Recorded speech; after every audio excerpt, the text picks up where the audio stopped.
अस्सलाम वालेकुम। अॼु आहे थर्सडे 20 जनवरी।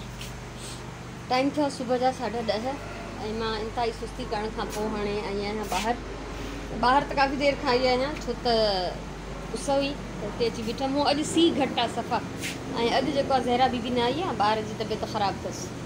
सो हिते मां बीठी हुयमि, जेसिताईं फ़ोन ते पई ॻाल्हायां त इलाही कुंडनि मां कचिरो कढियो अथमि। ऐं हाणे जेको आहे वेंदमि अंदरि किचन में, सोचां थी पहिरियों थांव धोई छॾियां, छो त इहो त कमु करे सघिजे थो बंदि लाइट में। असुर खां वठी असांजी लाइट बंदि आहे, अलाए 4 कलाकनि खां मथे थी वियो आहे मुंहिंजे ख़्याल में। हा, 4 खां मथे थी वियो आहे।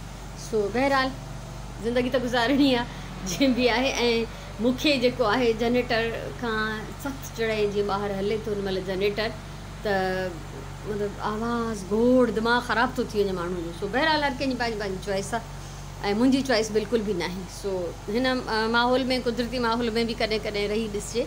असां माण्हू सफ़ा विसरी विया आहियूं नेचुरल माहौल में रहणु। सो को मसइलो न आहे। त हाणे वञा थी अंदरि, टॉर्चिस ज़िंदाबाद, ऐं थांव धोईंदमि, किचन साफ़ु कंदमि, कुझु ज़रूरी कमु कंदमि। उनखां पोइ जेको बि थींदो उहो अलाह खे ख़बर, अॻियां कुझु न कुझु ज़रूरु थींदो। ऐं बाक़ी मुंहिंजो अॼु हुयो थर्सडे बाज़ारि वञण जो प्लान, उहो मां बिल्कुलु कैंसिल करे छॾियो आहे, छो त घर में रहंदे मूंखे कुझु कमु करणा आहिनि। मथे कमिरो बि सेट कंदमि, ऐं जीअं त ज़हरा न आई आहे त उहे बि कुझु कमु पाण खे करणा आहिनि। सो अॼु मां ॿाहिरि कोन थी वञा, अॼु मुंहिंजो घर में ई रहण जो इरादो आहे। 11:30 थिया आहिनि ऐं अञा ताईं लाइट कोन आई आहे। ऐं मां वेही वेही बेज़ार थी इलाही सारा अहिड़ा कमु कयमि जेके मां करे पई सघां बंदि लाइट में। सो हाणे चयमि त मथे वञा ऐं दरवाज़ो खोले कुझु त कमु कयां। हूअं त सोचियो हुअमि त ज़हरा ईंदी त उन सां गॾिजी ऐं मां कमिरो सेट कंदमि, पर न हुयो इहो थियणो। सो हाणे इलाही ॾींहंनि खां पोइ मां मथे बि आई आहियां ऐं ॿाहिरि बि आई आहियां। मथे त ईंदी रहंदी आहियां, पर हिते टेरिस ते न आई आहियां इलाही ॾींहंनि खां।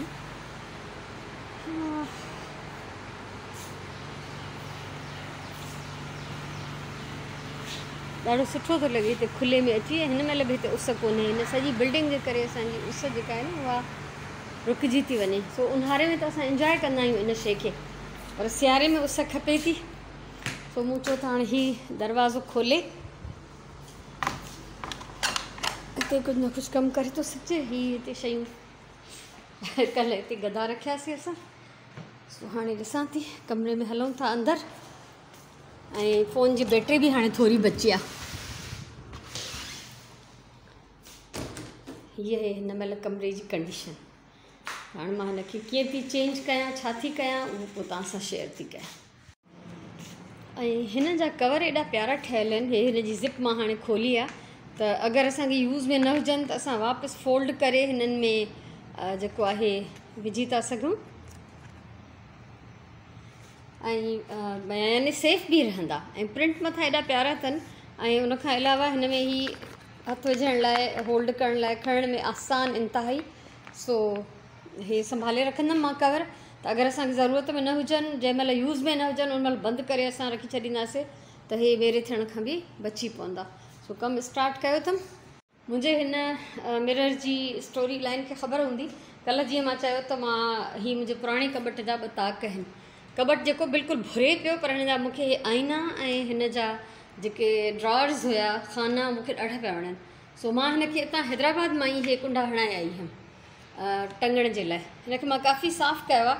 अञा अख़बार सां हिन शीशे खे मूंखे साफ़ु करणो, छो त अञा प्रॉपर साफ़ु न आहे। ऐं हिनखे बि ॾिसो, जीअं मथे 2 हे टंगण जा कुंडा लॻल आहिनि, इहे मां उतां हैदराबाद मां हणाए आई हुअमि। ऐं जेके हिन जा ड्रॉर्स हुया, उन्हनि जो मां छा कयो आहे, उहे बि मां पहिरियों शेयर करे चुकी आहियां। हे पहिरियों मुंहिंजे लाउंज में हूंदा हुआ हेठि, पोइ असां TV यूनिट ठाहिरायोसीं त उहो हे हिते हाणे ईअं ई पिया हूंदा आहिनि, कॾहिं किथे कॾहिं किथे। त उन्हनि खाननि मां 8 खाना हुया, त हर 2-2 खाननि मां हिकिड़ो कैबिनेट ठाहिरायो। त हे 3 अलॻि अलॻि कैबिनेट्स आहिनि। ऐं उनखां चौथों जेको आहे मुंहिंजो हेठि सिलाई जे कॉर्नर में पियो आहे। त इंतिहाई मज़बूत खाना हुया हिन जा। ऐं मिरर्स मूंखे हिन जा कबट जा ताक ॾाढा पिया वणनि, त मां इहे पाण सां गॾु खणी आई हुअमि। हे ठाहिराया बि उतां ई हुया हैदराबाद मां, ऐं हुननि खे बि कुंडा वुंडा हणाए। ऐं सो इलाही ॾींहंनि खां मुंहिंजो इरादो आहे, टू डू लिस्ट में ही मिरर मौजूदु आहे। इलाही टाइम खां मां सोचींदी हुअमि त हिन जो मां मेक ओवर कंदमि, सो मूंखे हिनखे फाइनली पेंट बि करिणो आहे ऐं डेकोरेट बि करिणो आहे।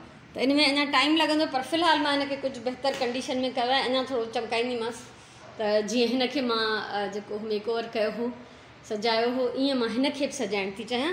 सो हाणे मां तव्हांखे ॾेखारियां थी कमरे जो फाइनल लुक। बंदि लाइट में ही लुक ॾिसो तव्हां, माशाल्लाह ॿई मुंहिंजूं खटूं गदा विझण खां पोइ तमामु बहितरीनु थियूं लॻनि, ॼण पलंग ई आहिनि। हीअ मां साइड टेबल करे रखी आहे कॉर्नर में, इहा फोल्डिंग टेबल आहे असांजी। ऐं हिन पासे जेको आहे हीउ सामान जो हिकिड़ो दॿो आहे जेको कंहिं छोकिरी शादीअ लाइ रखियलु आहे। ठीकु आहे, अञा कुझु ॿियो सामान बि वठिणो आहे, त पोइ मां फाइनली वठी करे हिननि खे ॾींदमि, त हुनखे मां कवर करे छॾियो आहे। त जेको बि हिन पासे न बेड ते हूंदो, पंहिंजी नंढी वॾी शयूं हिन दॿे जे मथां रखी थो सघे। हिन जे मथां मां हे पंहिंजो रनर विछायो आहे, पहिरियों बि हूंदो, पहिरियों ॿियो हुयो, हिन महिल मां चेंज कयो आहे। ठीकु आहे, हिन जे अंदरि बि स्टोरेज आहे। ऐं हिते हे आईनो अची वियो, त अगरि शादी जो मौक़ो आहे, जंहिंखे बि तयारु व्यारु थियणो हूंदो त उनखे कुझु त सहूलियत हुजे, छो त हिते बाथरूम में बि मिरर न आहे। तारीख़ जॾहिं हितां शिफ्ट थियो त पंहिंजी हर शइ हितां खणी वियो हो, तंहिंजे करे फ़िलहालु ईअं। ऐं उनखां सवाइ हे हिकिड़ो साइड थी वियो हीअं, हे हिन जे पेरनि खां ही एक्स्ट्रा चेयर्स आहिनि असां जेको करे कॾहिं टेरिस ते वेहण में यूज़ थींदियूं आहिनि। हे मुंहिंजो मोस्ट फेवरेट फर्नीचर पीस मुंहिंजे घर मां, जेको मां इंतिहाई शौक़ में वठी आई हुयमि, 2 सीटर। ऐं इहो रखियो आहे हिते। ऐं ॿियो त हिकिड़ो एक्स्ट्रा गदो आहे, अञा ॿाहिरि संदल ते पियो आहे, तव्हांखे नज़र ईंदो हूंदो हितां हे। ठीकु आहे, सो डिपेंड करे थो, इहो अञा मां न खोलियो आहे, डिपेंड करे थो त केतिरा माण्हुनि ज़रूरत पवंदी त इहो गदो खोले करे हिते असां हेठि बि विछाए छॾींदासीं। सो हूअं त मुंहिंजो अॼु इरादो हो त ज़हरा ईंदी त मां ॿिन्ही कमरनि जी सफ़ाई कराए बाथरूम्स धोराए छॾींदमि। हे हिननि गदनि जूं ऐं विहाणनि जूं पैकिंग्स आहिनि जेके फ़िलहालु मां वेड़े थी रखां। इन खां पोइ वारो जेको कमु कंदमि हाणे, उहो कंदमि मां हिन शेल्फ जी सफ़ाई, जेका अलाए कॾहिं खां मां डिले कंदी थी अचां। सो शायदि इहा लाइट न करे वई आहे त मां इहे रहियल कम करे सघां। प्लस सुगन जो कमिरो, हिकिड़ी फैमिली खे हे बि ॾियणो आहे। सो अञा ताईं हिते सभु शयूं ईअं ई पियूं आहिनि, जीअं असां इस्लामाबाद खां आहियूं उहे बैग्स पिया आहिनि, चैरिटी जा कपिड़ा पिया आहिनि, हे चैरिटी जा सामान आहिनि, कुझु ऊट पटांग शयूं। ठीकु आहे, सो इन कमरे खे बि मूंखे साफ़ु करे सिधो करे ऐं सेट करिणो आहे। त ज़ाहिरी ॻाल्हि आहे, इहो ई घरु आहे सॼो असांजो जेको बि आहे, त इन्हनि खे सही कंदमि। सो फ़िलहालु जॾहिं कोई हूंदो ई न आहे त कोई यूज़ न कंदो आहे, त बसि जीअं तीअं बि शयूं पयूं हूंदियूं आहिनि, मूंखे एॾो फ़िक्रु न थींदो आहे। ऐं हीअ शयूं जेके मां एतिरा ॾींहं ठाहींदी रही आहियां, इहे मुख़्तलिफ़ माण्हुनि जे लाइ गिफ्ट्स आहिनि। सो अॻोपो हाणे सभु अचनि था त हर कंहिंखे गिफ्ट करे हितां शयूं ॾेई छॾींदमि। ऐं मुंहिंजी जेका आहे उहा ख़ाली बि थी वेंदी पंहिंजो जाइ, ऐं हीअ जेके मां ठाहिया आहिनि इन्हनि जो इस्तेमालु बि थी वेंदो। सो फ़िलहालु हाणे मां हिन ट्रॉफ़ीज़ वारे शेल्फ जी सफ़ाई कंदमि। सो अॼु बंदि बिजलीअ में इलाही कारनामा थी विया, त हीअ मुंहिंजी सॼी जेका आहे मां शेल्फ पूरो जो पूरो साफ़ु कयो आहे। हीअ पास्ट आहे असांजो, मुंहिंजे ॿारनि जो, ऐं मूंखे ॾाढो हिननि सां प्यारु आहे। सो शीशा न साफ़ु कया अथमि, त मूं चयो अॻे पोइ अख़बार खणी ईंदमि त वरी सॼा शीशा मिरर्स बि ऐं हिननि जा कबटनि जा शीशा बि हिकु दफ़े में ई साफ़ु कंदमि। ऐं ॾाढो सुठो लॻंदो आहे जॾहिं महिमान घर ईंदा आहिनि त कीअं सॼो घरु असां उथलाए विझंदा आहियूं, ऐं न करण वारा कम बि जेके डिले थींदा रहंदा आहिनि उहे बि थी वेंदा आहिनि, ऐं जेके जिन ॾे ध्यानु न हूंदो आहे उहे कम बि थी वेंदा आहिनि। सो मुंहिंजा उहे ई कम थी रहिया आहिनि हिन महिल। बंदि बिजलीअ जो आहे जो फ़ाइदो थो वठिजे, ऐं कुदरत जी रोशनी हेॾां जेका हिन पासे ॾांहुं जाम थी अचे, इन करे हाणे संदल जी त सूरत हाल इहा ई हूंदी। हा, कुझु पेपर बैग्स कढंदमि जेके मां जमा कंदी वेंदी आहियां, त डिफरेंट माण्हुनि जे लाइ शयूं जेके आहिनि उन में विझंदमि। हीअ टॉल कढियो अथमि, हेठि किचन जो मेरो थी वियो आहे, त कपिड़ा बि धोइणा आहिनि, सोचां थी सुभाणे धोईंदमि इंशाअल्लाह, छो त फ्राइडे जो मुंहिंजो व्लॉग बि न आहे, सवेर खां कमु कंदमि। पर ॾिसो प्लैनिंग ॾिसो त बंदे जे मन में हिकिड़ी साहिब जे मन में बि। सो मूं जेका प्लैनिंग कई हुई, अॼु मूंखे कोफ़्ता ठाहिणा, मूंखे चिकन घुराइणो, मूंखे थर्सडे बाज़ारि वञिणो, मां कुझु बि न कयो आहे छो त लाइट बंदि आहे। एॾियूं सारियूं सब्जियूं भाॼियूं वठी अचां, उन कंहिंखे चॉप करिणो आहे, कंहिंखे फ्रीज़ करिणो आहे, ऐं त बसि को फ़ाइदो न आहे। तंहिंजे करे मूं सोचियो त अॼु हिन सफ़ाई जे कम खे निपटाए वठां, पोइ ॾिठो वेंदो त पोइ वरी छा छा थो थिए। सो हिते बि अची वियमि सुगन जे कमरे में, त कम अज़ कम ही पलंग ख़ाली करे शयूं हटाए छॾियां। साम्हूं बसि थोरो पर्दो मथे कयो अथमि, छो त वरी परियां हुन साम्हूं वारे घर जी दरी आहे, त कुझु न कुझु हिते फस्ट क्लास रोशनी आहे। सो हे सभु शयूं समेटे छॾींदमि, हितां पलंग ख़ाली करे छॾींदमि, पोइ वरी फाइनली हिननि खे चादरूं जेके आहिनि साफ़ु सुथरियूं आहिनि, यूज़ ई न थियूं आहिनि जॾहिं खां विछायूं आहिनि, त इन्हनि खे सिर्फ़ु लाहे छंडींदासीं, डस्टिंग करे सॼे कमरे जी ऐं चादरूं वापसि विछाए छॾींदा। सो हिन कमरे खे बि थोरो क्लियर करे वठां। सो पलंग ख़ाली थी वियो, टेबल ख़ाली थी वई, सभु शयूं हितां हटी वियूं जेके बि एक्स्ट्रा हुयूं पंहिंजी पंहिंजी जाइनि ते। ऐं बाक़ी डिटेल में सफ़ाई ज़हरा ईंदी त उनखां कराईंदमि, बाथरूम धोपंदो, डस्टिंग थींदी, चादरूं लाहे छंडिबियूं, जेको बि आहे उहो सभु वरी इंशाल्लाह सुभाणे।